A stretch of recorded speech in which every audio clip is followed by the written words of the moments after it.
OMG. Y'all, I had a moment. Y'all must understand how I was just shaking. Y'all, as someone who identifies as neurodivergent and the engineer and the person that Dr. Kimball, she's stepping on all my toes, but I know it to be true. But I also know what it's like to go through life. And after going through life, you're an engineer and you're successful. And then I go out into the black community and present as neurodivergent. Them people look at me like, "What's wrong with you? And can you go back to where you came from?" So I know if it was real for me, it's definitely real for our kids, because was not seen or understood during my time. And some 30 years later, I still see the world not even ready for my son, who's on the path to become an engineer. So I echo everything that I hear the speakers say tonight. And I just want to say thank you for Dr. Kimber for being here tonight. Thank you, Coach Jay, for dropping on down and chopping it up with us and just making it so plain. And as I transition to Simran, how are you doing? Thank you, lady, for being so patient. What time is it there where you are? Hi, how are you? And thank you for having me. I'm grateful to be here. It's 7 a.m. in the morning in India. 7 a.m. Okay, so you're Indian Standard Yeah. Time, so 7 a.m. and it's Friday for you. So you're like 12 hours ahead of us? Yes, it's Friday for me. Awesome, awesome. So tell me this: Are you a morning person or evening person? So is this early for you, or this is like typically the time you do your Peloton and your coffee? What happens for you at 7 a.m. typically? I do wake up around 7 a.m. and I do work out. So I had to wake up a little bit early, but it's worth it, I think. Awesome, awesome. Well, I'm so excited for you being here today. You're not our first international speaker, but you're definitely the first speaker from India. And I know when we began to talk, I got excited because, I'm thinking about all of these multicultural dynamics.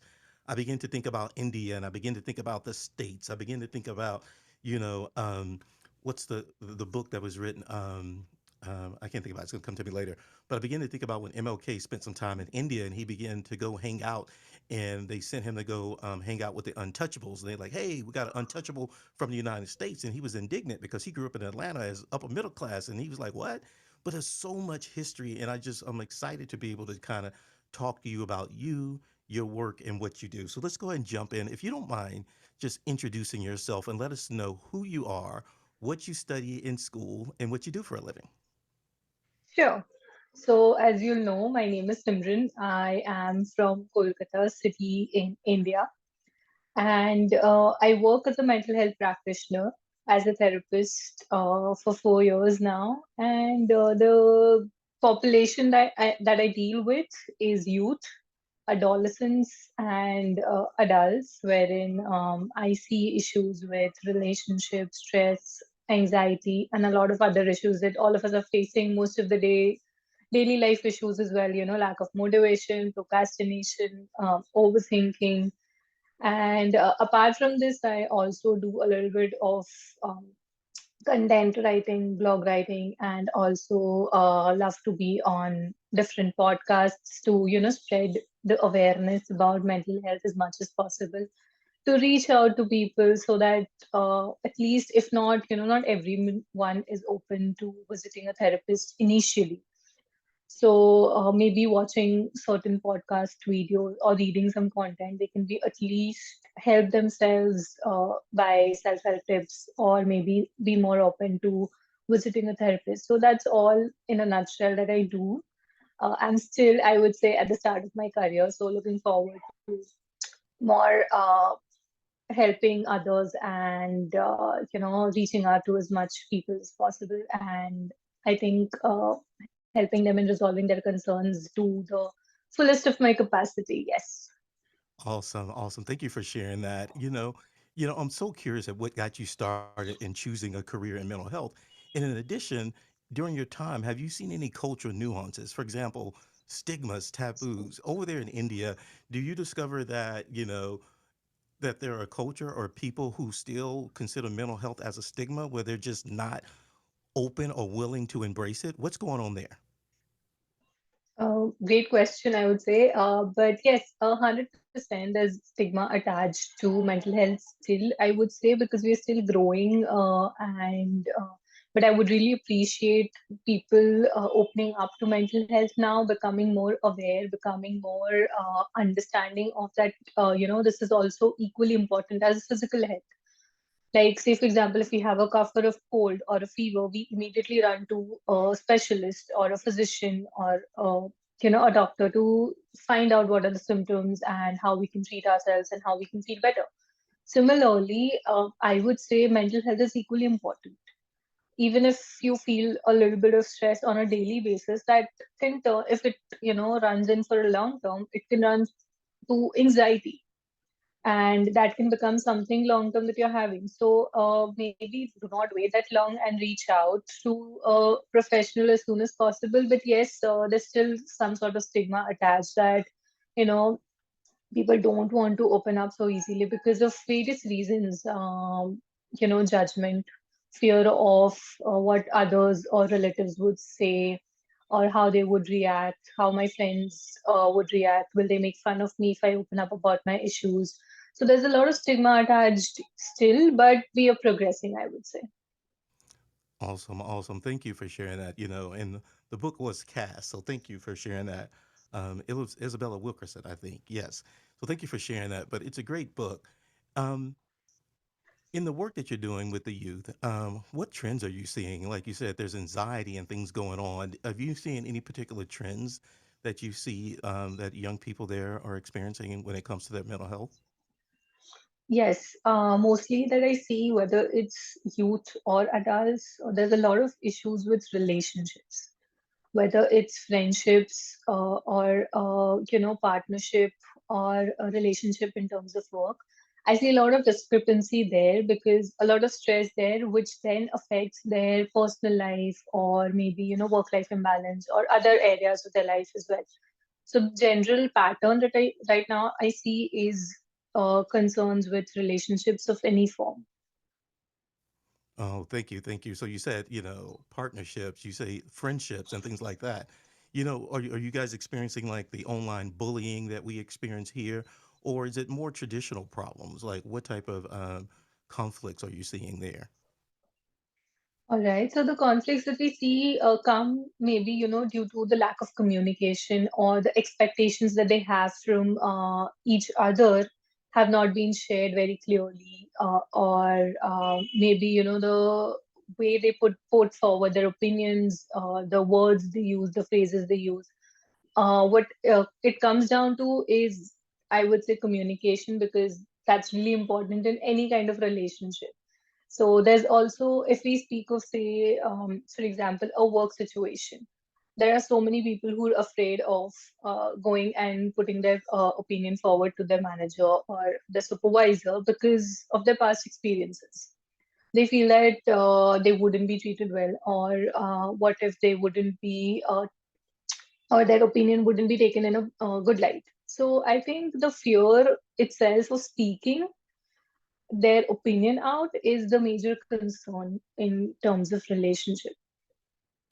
Well, as you said that, I just begin to kind of get these images in my mind of, I think in certain places it's not even appropriate to speak your mind when it comes to a manager.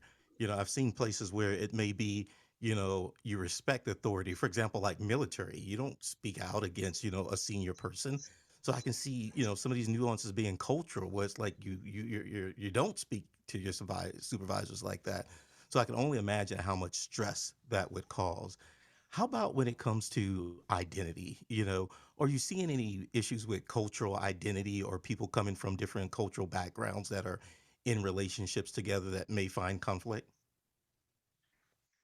Yes, I do see, people from different cultural backgrounds coming together. But as I said, we are progressing. So there are, it's 50-50. There are certain places where people do find concerns and issues where the families are creating trouble or other people are creating trouble in for them to get together. But apart from that, most of the times people do understand, because at the end of the day, it's the two people that who have to stay together or live together and spend life together. So people are progressing that way. I would say that the cultural barrier is getting reduced a little bit, but it does exist. I wouldn't say it is completely, you know, null. But yes, it's reducing. But apart from that, there are thousand other reasons or thousand other problems that people are facing in terms of relationship. Yeah, thanks for saying that. When you said family, I just chuckled because there's nothing like a little conflict in relationships that comes from family. So that's my dry humor. On the topic of advocacy and awareness, what are some things that you may be doing, or some things that you're seeing, there locally that you believe that's helping increase the awareness and advocacy for mental health? What are some things that you're seeing that you find that may be helpful? Okay. So what I see is the youth today is trying to express how they feel, whether it's in the form of going and speaking to their parents that they need therapy, or they are feeling so and so with their friends who push them to therapy, or they reaching themselves out for therapy. So this is a great step for India, because I would say, if I would look back, say 4 or 5 years also down ago, people were not that open to mental health or seeing a therapist. They weren't even sure what a therapist is, or the concept of mental health was a little vague then, because I've been in the field for this many years. While I was studying, also, there was a lot of stigma still attached to mental health. So the shift that I see in people being open is a great achievement for the entire community here with therapists, because people are trying to now speak up and people understand each other. Earlier, it would be like made fun of, as I said, being judged, or being said that why do you want to visit a therapist? Mad people go to them.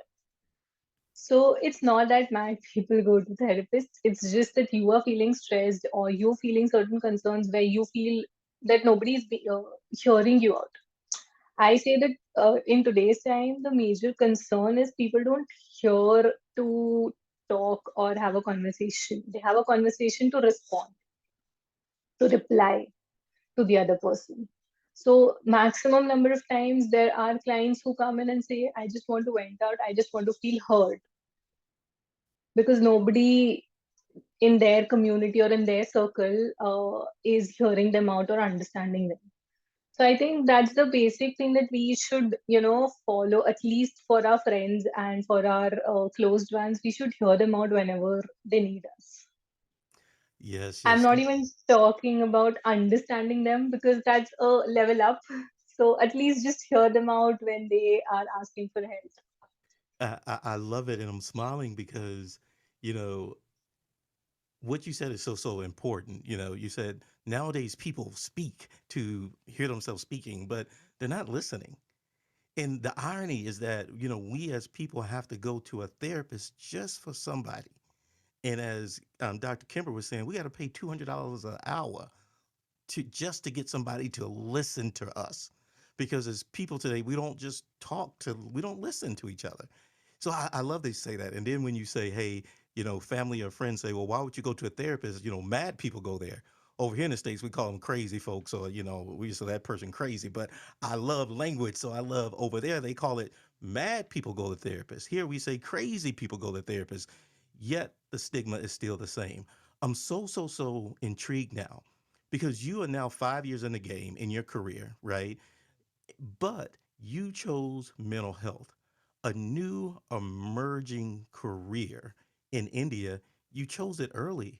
So, what gave you the inspiration to choose to become a mental advocate for mental health so early in your career, even when your whole country doesn't seem like it's there yet? Tell me about you. What inspired you to get into mental health?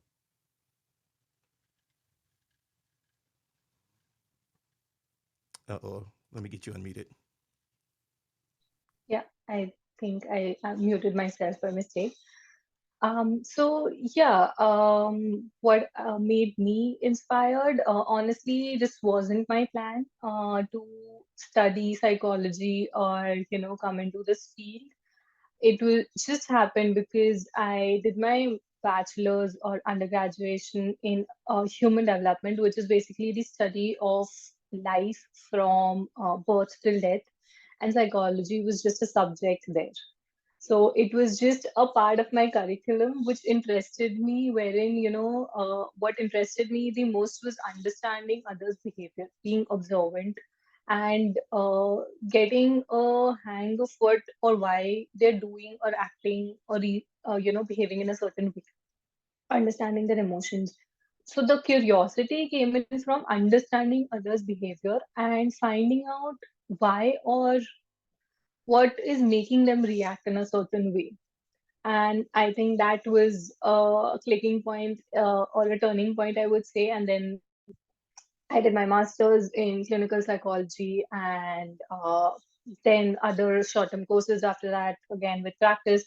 And of course, because see, I see a lot of stress in today's youth because, as I said, they don't want to listen to anybody, they don't want to do or hear anyone.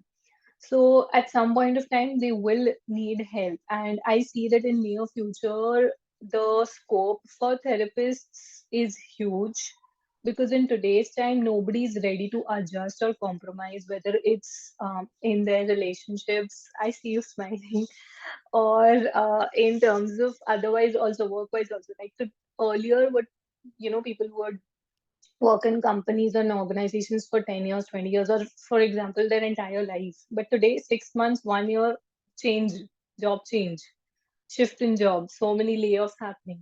So, this is a reason or a cause for some sort of mental disbalance. And that's why the need for therapists is even more now and in the near future.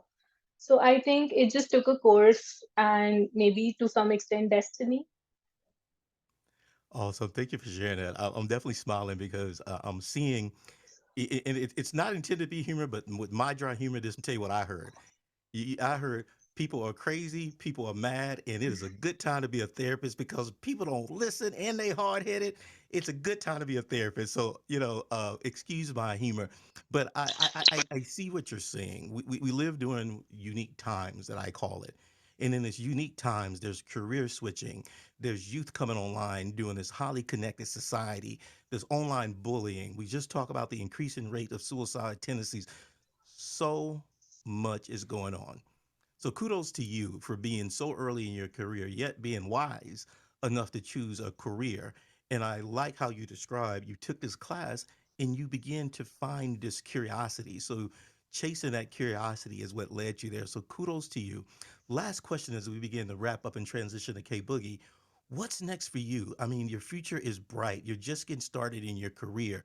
What's next for you? International travel? You're going to start a school? You're going to go get your PhD? What's next for you when it comes to career and life in mental health and psychology? Right. So I'm looking forward to many more years into this field, helping out people as much as possible, as well as, being on various platforms to put my opinions forward about why and how mental health is important and how people should reach out to cancel stigma to reduce stigma.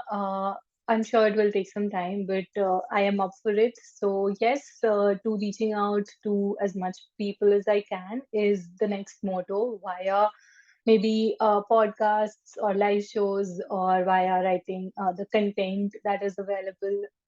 So, yeah, that's what's up for me.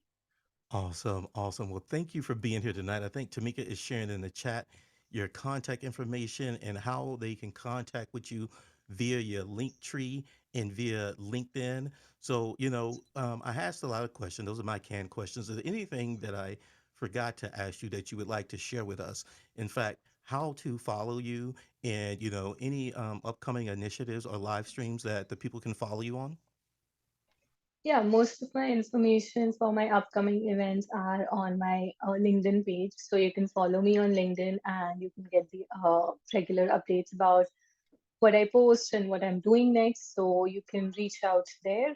And yeah, I'll be available anytime if you want to reach out for help as well.